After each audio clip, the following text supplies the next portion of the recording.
Welcome to Inspiration and Transformation from the Banks of the Ganga with Sadhvi Bhagawati Saraswati, an American sannyasi living at the Parmarth Niketan Ashram in Rishikesh, India. Sadhvi is president of the Divine Shakti Foundation, a charitable organization bringing education, vocational training, upliftment, and empowerment programs to women and children. Sadhvi is also Secretary General of the Global Interfaith Wash Alliance and Director of the world-famous International Yoga Festival.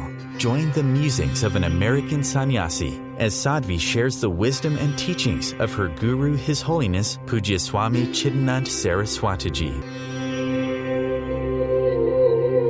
Welcome, everyone, to Inspiration and Transformation from the holy banks of the sacred Ganga River in the land of Rishikesh, India.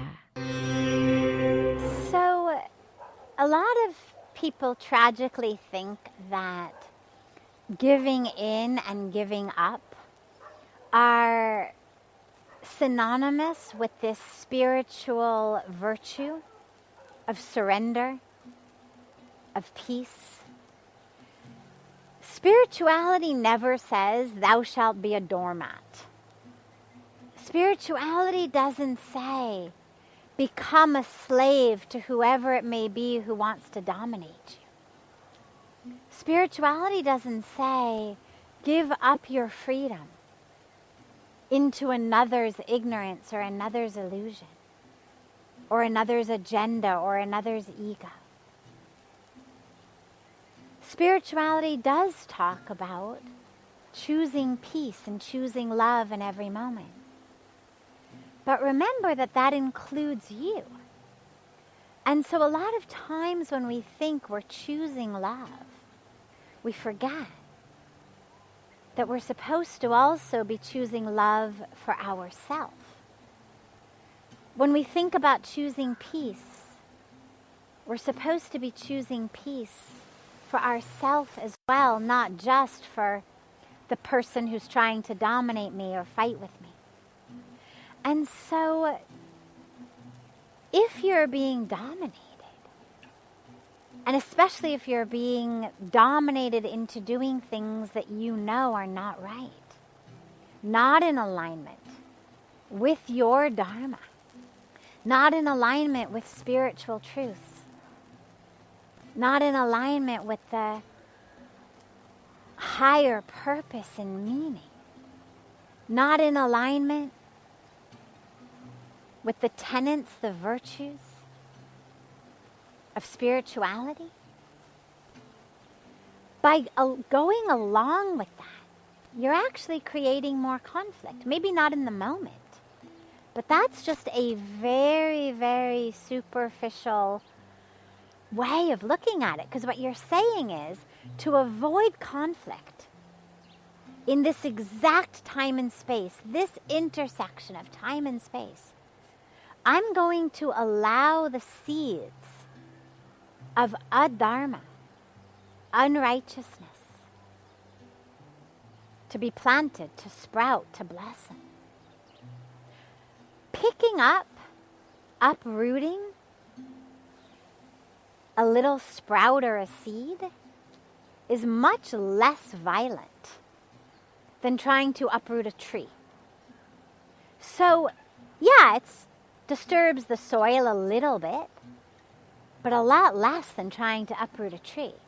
And so if you're being dominated and pushed into acting in ways in which the roots of that tree are actually suffocating your heart and your spiritual awakening, enlightenment, opening, well, at some point you're going to have to uproot that. And once it becomes a tree, it's a lot more difficult and a lot more violent to uproot. So saying no is just as important as saying yes. Spirituality does not mean thou shalt always say yes. There's things sometimes we have to say no to.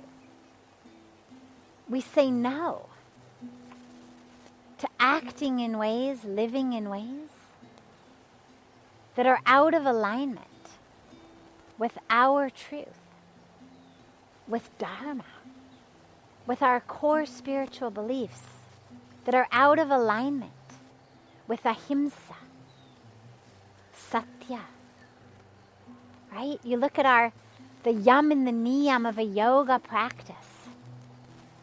Anything out of alignment with those is something we need to learn to say no to.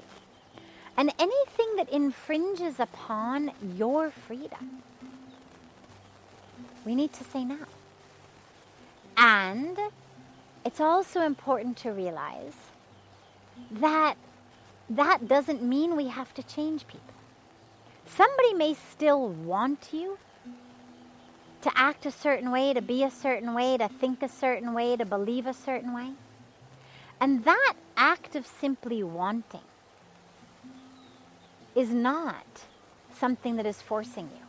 A lot of times we say, oh, I had to do it. This person wanted me to. Or I had to do it because if not, that person would get angry. We don't have to do things. What we have to do is live our truth, live our Dharma, live in connection to God, but also be wary of our ego.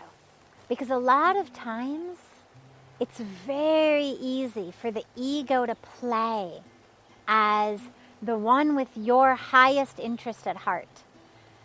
The ego's the one who says, for example, oh, your parents are taking away your freedom by making you go to school. You shouldn't have to go to school. School is just forcing you to do things you don't want to do. Now, if every kid went along with what their desires said, we'd have a population of kids roaming the streets rather than getting an education. If people say, oh, you know, my boss is really infringing upon my freedom by forcing me to sit at my desk all day and do this work, well, the boss has hired you to do that, and assuming that you're not working in a sweatshop, that you're not bonded labor, that you don't have working conditions that violate your human rights, assuming that you're free to get up and leave, recognize that your freedom is also not a license to do whatever you want, whenever you want, and to have everyone else just kind of go along with it. That your parents should say, oh, no problem, honey, you don't have to go to school. That your boss should say, oh, no problem, you don't want to do that? That's okay, I'll pay you anyway. Take the whole week off, go to the beach, no problem, on me. There are systems that we have to follow. We stop at red lights, even if there's no one around. Because if we don't, it ends up leading to more damage later on. And that's an important thing to realize, because a lot of people feel very oppressed by systems of school, their workplace, the laws that we have, and would love to be able to justify anarchy in the name of freedom. And that's where it's really important to realize that freedom is not a license to decadence or recklessness. The freedom we talk about is a freedom internally to live your Dharma, to have the spiritual awakening experience of knowing the truth of who you are, and externally to be able to live according to your morals, your values, your spiritual tenets, assuming, of course, they don't violate someone else. But recognize that you then also have to be prepared for the consequences. So if you say, for example, I don't want to do this, you have to be prepared for whoever you're saying that to then say, okay, but then I'm not going to have you as my employee anymore. Or, okay then, but maybe I don't want to be married to you anymore. And assuming that what they were asking you to do is not a violation of who you are, a violation of your human rights. They also have that freedom to respond to you in their freedom. And that's where it's really, really important to recognize what our freedom means. So if you're trying to simply avoid conflict by doing things that are not what you want, that are not in your highest spiritual calling, don't do them. But then have the courage to face whatever the repercussions are. It's not always easy. Taking steps away from what people around us want to do. It's not always easy. But it's the path to living your truest, highest life. I had almost no one who thought it was a good idea for me to leave America and come to India. But I knew it was my highest calling. But it took courage. And so same thing in your life. If you know that something is your dharma, it may be difficult to live it. It may create a little bit of conflict. But that's worth it, because later on, you don't have to uproot a whole tree in order to actually live the truth of who you are. And lastly, realize also that sometimes creating a little bit of conflict for our loved ones actually isn't such a bad thing. Because sometimes that actually pushes them into a deeper level of awareness, a deeper level of having to look at themselves. When they realize they can't dominate you all the time, when they realize that you're not just going to live dancing according to their tune, fulfilling their agenda. If they are open and if they are courageous, they will look deeply inside. Your freedom will become a mirror in their face for their own freedom. And so in that way, even though it may be difficult, it's actually a great service to them. Your courage will lead to them finding the courage within themselves. You're listening to OTR-FM, part of the IOM radio network. Being a radio host on IOM FM allows you to build your show on a rich platform with the power of the internet to fulfill your outreach goals and connect with a very specialized and global online audience, unlimited by time and distance. OMTimes Radio will provide you with web relevance, a recognizable conscious brand, and with the standard of excellence that has accompanied every single Circle of Hearts Radio is a sanctuary on the airwaves. Join me, Grandmother Alaya, in the circle on Sunday 2 p.m. Eastern as I share information to both enlighten and nourish your soul. Hi, this is Christina Ricci with RAIN. Every 2 minutes, another American is sexually assaulted. If you or someone you know has been sexually assaulted, you are not alone. Help is just a call or click away through the National Sexual Assault Hotline. Please call 1-800-656-HOPE, that's HOPE, or visit RAIN.org, that's RAINN.org.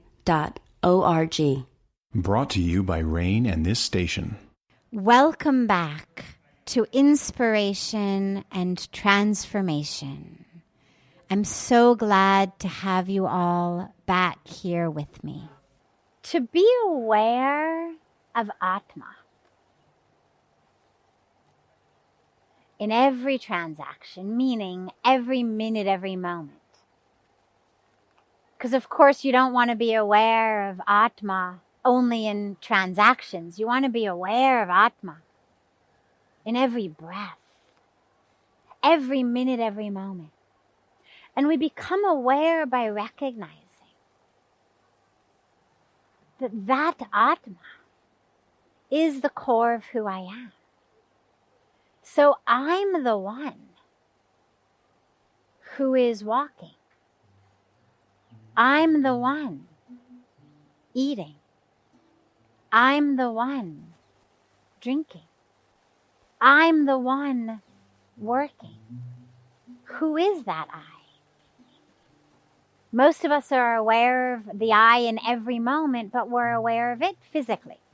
So, this bubble bath feels really good on my physical body.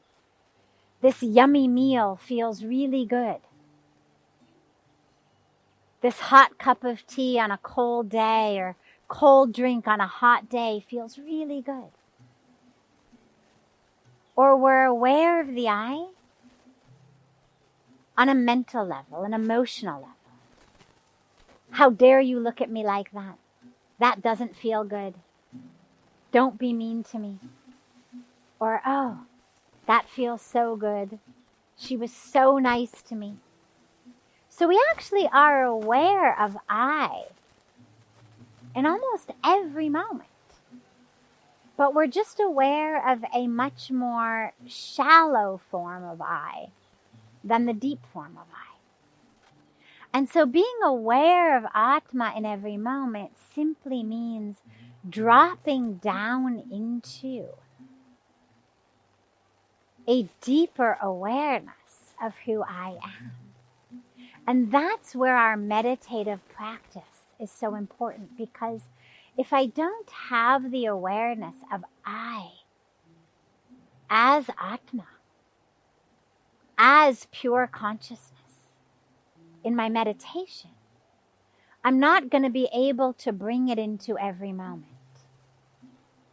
I only bring it into every moment when I have it in the meditation. And then I bring my meditation and my meditative awareness into every moment. So as you meditate, make sure to have that awareness of who am I in your meditation. Make sure to have that practice of neti neti in the meditation, not this, not that. Not the body, not the mind, not the emotions. When you have that awareness, it stays with you. Then into every moment. And it means staying conscious, really conscious in every moment. This is where practices of mindfulness come in. We learn to walk mindfully, to eat mindfully, to chew mindfully, to drink water mindfully. Everything we do to bring full awareness, full consciousness to it. Because when I'm fully aware and conscious, I know I'm not the body. I'm not this hand that is moving up and down. My brain is making the hand move up and down. But I'm also not the brain, because the brain keeps changing. And so in every moment, I have that opportunity to become aware of what I'm not, and therefore what I am. And there's a beautiful practice that I love. It's a practice I use personally, where in every moment, allow yourself, in addition to whatever your mantra may be, your guru mantra may be. I have another mantra in addition to the guru mantra, and that mantra is not self. It's just very simple. Not self. Not self. And it's easiest to do in moments of either the extremes of emotions. So great joy. To remember in those moments, not self.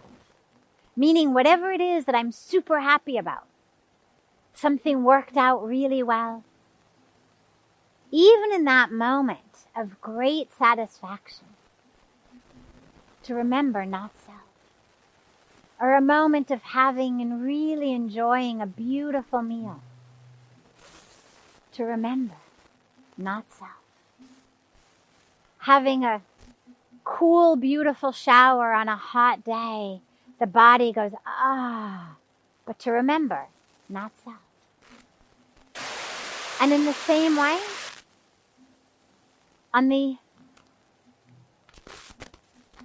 emotional side, someone says something that feels really good, you get lots of praises, to remember, not self. And then you remember it on the negative side as well. Something happens. You feel disappointed, dejected, failure. To remember, not self. Something feels physically not so good to the body. Itchy mosquito bite, pain in the leg or the back. Remember, not self.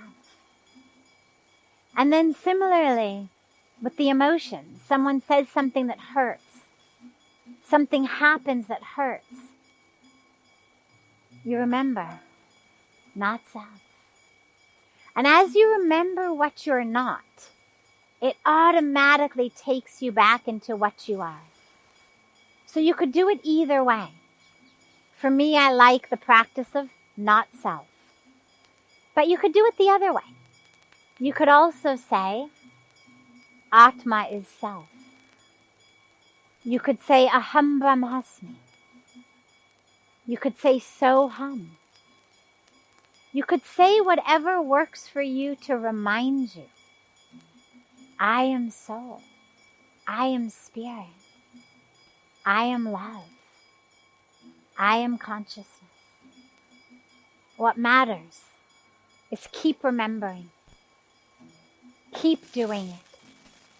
And slowly, slowly, slowly, that too will become a mantra in your mind. Not self. Not self. And Aham Brahmasmi.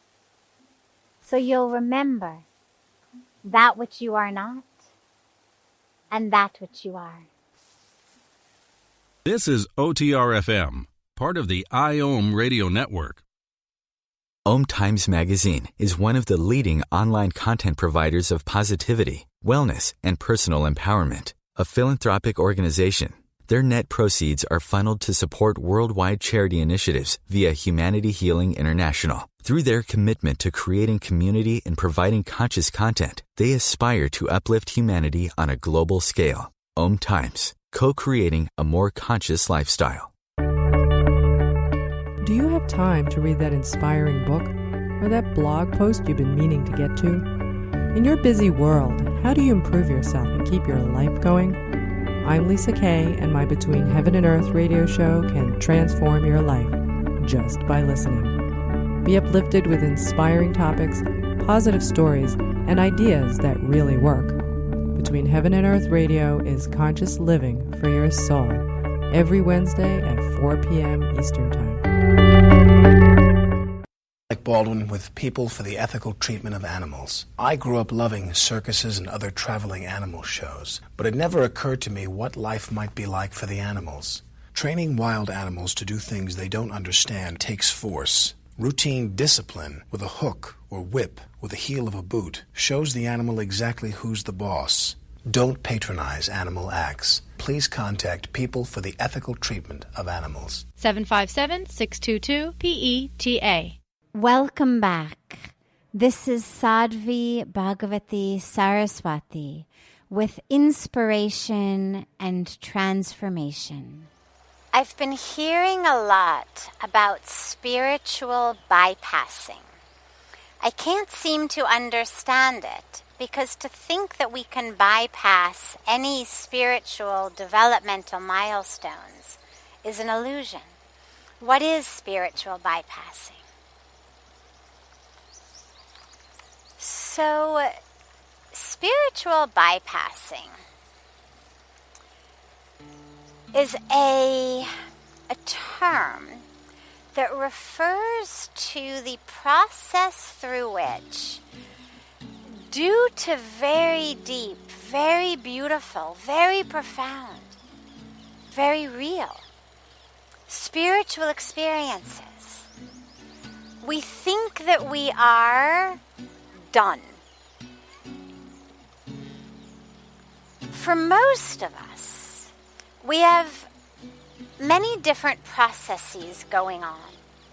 There is, of course, the deepest spiritual process, the core of who we are, our Dharma, that unfolding of the truth of who we are, that opening of who we are, that waking up of who we are.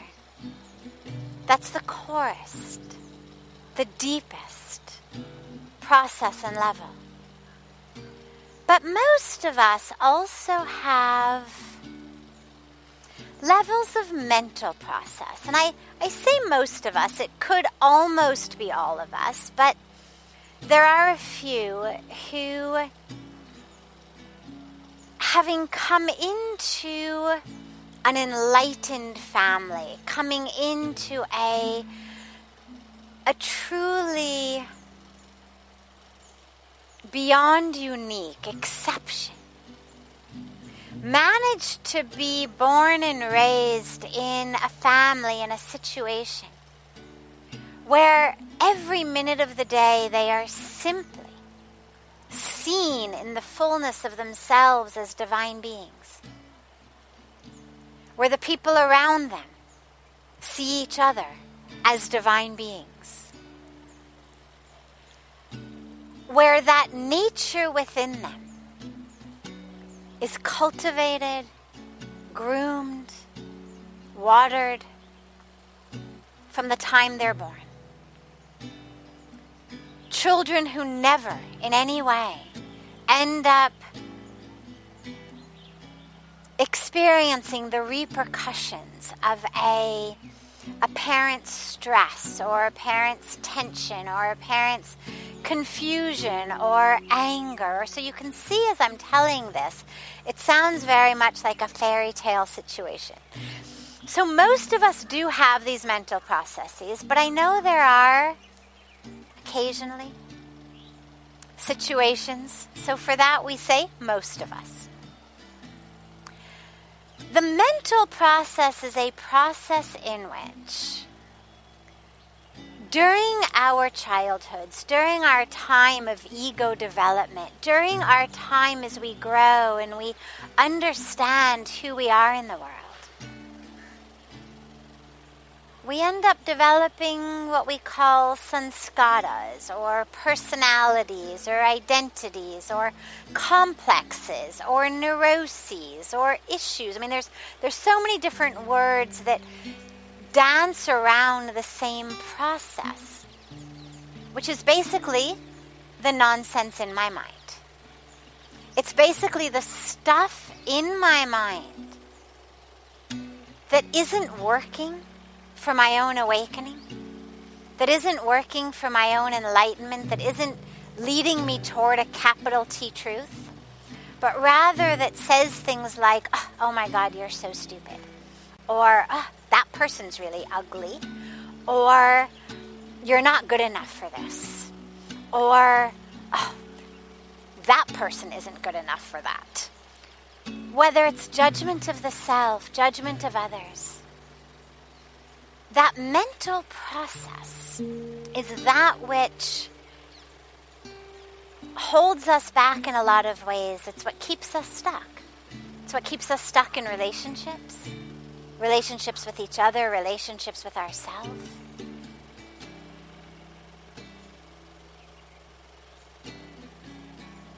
It's that which keeps us from being able to live in complete love, complete oneness, complete union, complete openness with those around us. It's that which makes us feel frustrated, jealous, angry, competitive, worried about scarcity, lack, not enough. It's a mental process. Now, what happens a lot of times is those of us in the midst of so many interweaving mental processes, so many different complexes and ego games and sanskaras and neuroses and whatnot, have a very real, very powerful spiritual experience. Maybe it happens suddenly by grace. Maybe it happens because we've started meditating. Maybe it happens because we've started going to devotional chanting, to kirtan. Maybe it happens in one of so many other ways. The experience is real. It's an experience of, oh my God, I am one with the universe. I am one with God. I am perfect. Everything is perfect. I understand it all. And it's real. And it's beautiful. And in almost every case, it has not obliterated, undone my ego processes, my jealousy, my expectation, my neuroses, my issues. What it has done is shown me the possibility of where to go. It's shown me the truth. But I don't necessarily have an easy time living that truth every moment. And spiritual bypassing means that once I've had that spiritual experience, I decide, oh, I'm done. I'm enlightened. I'm awakened. I'm done. Therefore, any further anger, ego, neurosis, jealousy, greed, lust, ignorance, whatever I may be swimming in, well, it's not my problem. It must be your problem because I am enlightened. I am awake. And this becomes a very, very dangerous trap. Because where before the spiritual experience, we at least were aware that, yeah, I've got a lot of work to do. After the spiritual experience, this sense of sort of spiritual arrogance comes in. And then every time I have a moment of anger, pain, greed, lust, not enoughness, sadness, whatever it may be, instead of looking at that, instead of being present with that, I simply try to hook into, oh, that beautiful experience I had. I'm enlightened, I'm awakened, this isn't my reality. And this is where you get all of these fantastic and ever so true, poignant and very funny comments like, oh, you think you're enlightened? Go spend 2 weeks with your parents and then let us know. Because those are the sorts of situations that tend to make most people realize not how unreal their spiritual experience was, but how much work there still is left to do to actually be able to live that every minute and every moment. And so spiritual bypassing is when I pretend that that doesn't exist. I pretend that my spiritual experience has fixed everything. And so if you have a problem with me, well, it must be your problem, because I'm done. On a personal level, I remember I had been here maybe 6 months, maybe 9 months, a long time when you're having the type of spiritual experiences that I was having every day. every hour of every day almost, of just such ecstasy, such complete immersion in God, in divinity, in ecstasy, tears pouring down the face ecstasy. And about 6-9 months into it, something happened. And I went to Puja Swamiji. And I went to him with my reaction to what had happened. And he looked at me and he said, "You are the stupidest smart person I've ever met." And it was like this incredible slap in the face. He didn't have to actually pick up a hand and touch the cheek. That would have just hit the cheek. The words hit so deeply. But it was a slap not to injure. It was a slap to awaken. Because it was a slap of the ego that made me realize, oh yeah, all of these incredible experiences I've had, yes, so real, so true, so full, so complete, and yes, I still had 25 years worth of sanskaras, worth of neuronal patterns and networks that were still at play. And that still could be triggered sometimes by something that someone said or did. And that could still thrust me into an identity that wasn't all love, all truth, all divinity, but that was a conditioned identity, a sanskara, a habit from the past. And it was, while it was obviously very painful to the ego at the moment, that's the great role of what the gurus do, is instead of allowing you to just slip into ignorant, not bliss, it's not bliss, because without truth there can't be bliss, but without letting you slip into ignorant comatoseness, they wake you up. And they metaphorically, Puja Swamiji's guru used to actually slap him. He just metaphorically awakens that ego with that psychic slap of the ego to realize, hey, wait, there's still work to do. There's still patterns that need to heal. There's still patterns that need to be looked at. And that's a beautiful process, by the way. And this is why whenever people ask me about the intersection of psychology and spirituality or different, psychological patterns we have, I always say this is exciting work because it shows you the very unique inner workings of your psyche. On a spiritual level, we are one. Consciousness, awareness, soul, spirit, it is the same. There's nothing unique about soul. Soul just is. But each of our interactions with soul, each of our interactions with truth, interactions with spirit, interactions with consciousness, interactions with love, are colored and shaped by our own sanskaras,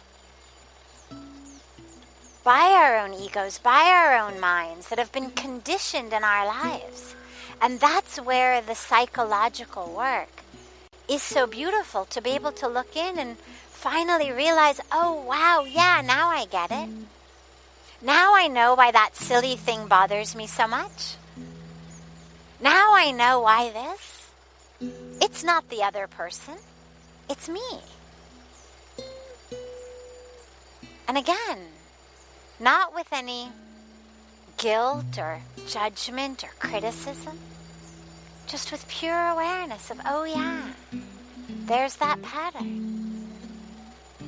It's like I injured my knee about 4 or 5 years ago, and it's pretty much healed, 99% healed. But every once in a while I do something, and, I bend down too quickly, or I stand up too quickly or something, and then I remember, oh yeah, that knee. Not with judgment, not with criticism, just awareness. Oh yeah, the knee. And in the same way, we recognize these patterns we have just with that. Oh yeah, that's sanskara.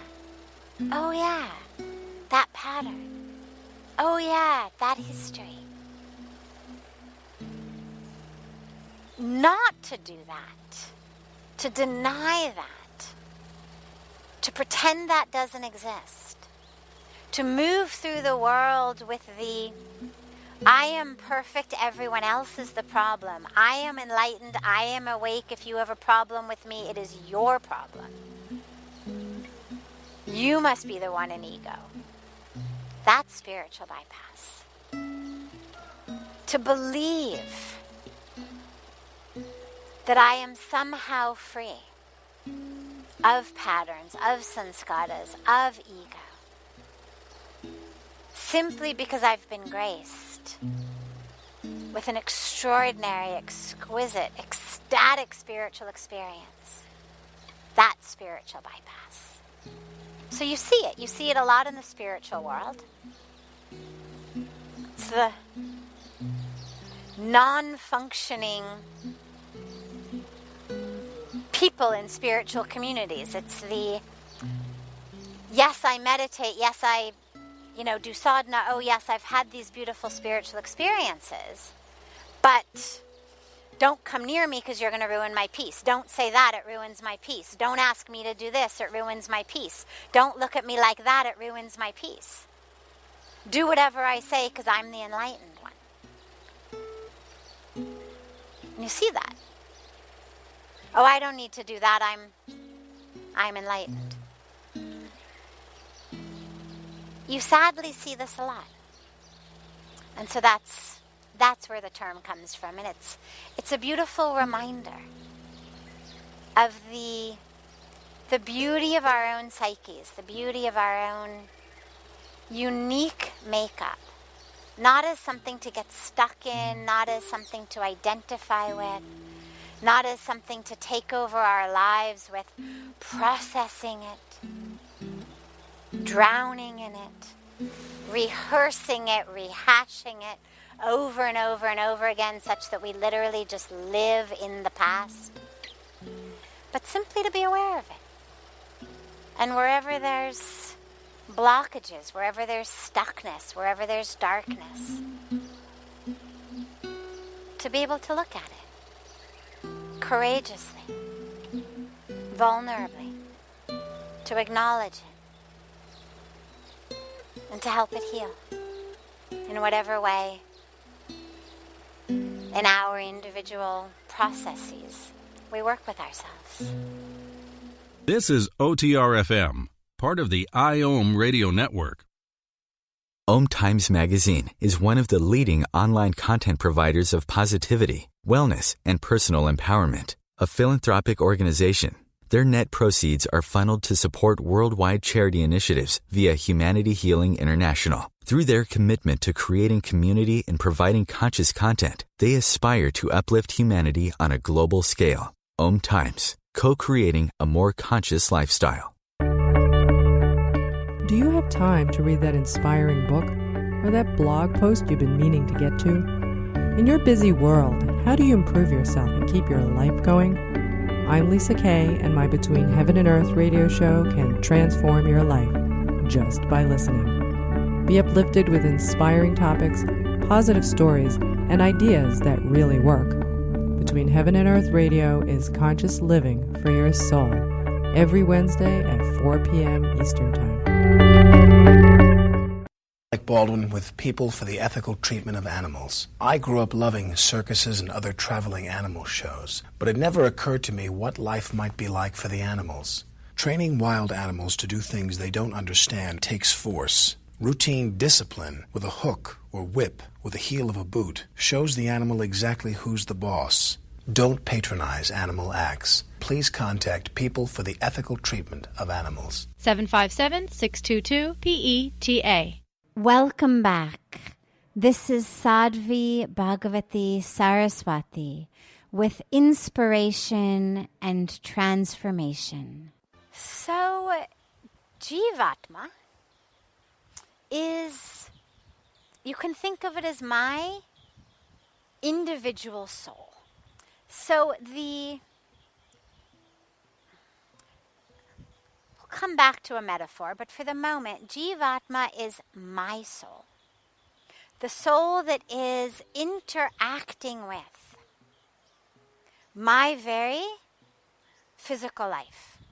The soul that chose to take birth in my physical body, in the circumstances in which I was raised, the country, the culture, the situation, the condition, that chose to come into this particular package, that intersects and interacts with my karmic package. Paramatma is the whole soul, the infinite, the supreme soul. Now the truth is, they're actually one. A way to think about it is the water of the ocean. So we have an ocean. Imagine that the ocean is infinite, that there aren't borders or boundaries to it. The ocean is infinite. The sun is shining upon it. Some droplets of water evaporate due to the heat of the sun. They get carried by the wind, deposited somewhere. Those drops return back to the ocean. All water on the planet is heading back to the ocean. Now, each of those individual drops at the core is ocean. Wherever it lands, it's ocean. And it's a drop until it reunites with the ocean, at which point there's no longer a drop. It's not about the drop dying or being finished or over, but it's about when that drop unites with the ocean. The individual dropness merges into the infinite ocean. And so the Jivatma is like the drop. It's part of the ocean, it's of the ocean, it's never stopped being ocean. But at this current intersection of time and space, on a particular plane of existence, because of course on another plane of existence, there's nothing but soul. There's nothing but God. Everything else is an illusion. But on this other plane of existence, where we look at form, the waves of the ocean, the drops of the ocean, on this plane of existence, this drop is currently in the form of this body. It's still ocean, hasn't stopped being ocean. It's returning to the ocean as well. And at some point, it's going to merge back fully into the ocean. At which point, it's not about a dying of this. It's about a merging into the one. And this, by the way, does not have to happen only after we die. We speak about Jivatma, we also speak about Jiva Mukti. Awakening, Mukti, freedom, moksha. while we are living in this very form, in this very intersection of time and space, on this very plane of existence, we can be free. So it's not about I have to lose the physical body in order to merge with the one. Because it's not the physical body that keeps me from merging with it. It's the mind. And so when the mind, this is why we meditate, it's why we pray, it's why we do seva, it's why we engage in all of these practices that purify the mind, purify the vision, purify the understanding. So that even with this body, I can be Jiva Mukti. Which means instead of identifying only as Jivatma, only as my particular karmic package, moving through this particular physical body and circumstances, I actually am able to experience oneness with Paramatma.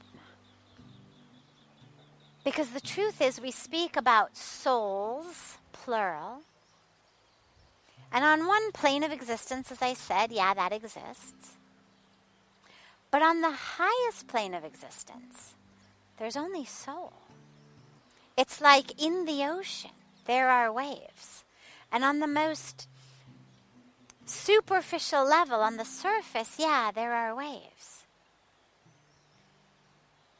But on the deepest, highest level, there's nothing but ocean. And yeah, some of the ocean may be in the form of the wave. But even the wave in its form as a wave is still ocean. It doesn't stop being ocean in order to become a wave. It doesn't stop being ocean in order to be a drop. And so even as we live as the Jivatma, when that Jivatma interacting and intersecting with my mind, my understanding, my buddhi, my ahankar, my ego, when that is purified, I understand that even as Jivatma, ultimately my highest truth is Paramatma, one with the divine. When we say Aham Brahmasmi, that's the awareness. When we say Soham, that's the awareness. Then it's no longer about Jivatma, Paramatma, then it's just Atma, soul, divinity, one. And that can happen. That's the Jiva Mukti. So as the mind is purified, the Jivatma realizes it's Paramatma. This brings to a close this hour of inspiration and transformation. Thank you so much for joining me. I'm so glad to be together with you all each week, and I look forward to being together again next Thursday, same time, on OMTimes Radio.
Thank you.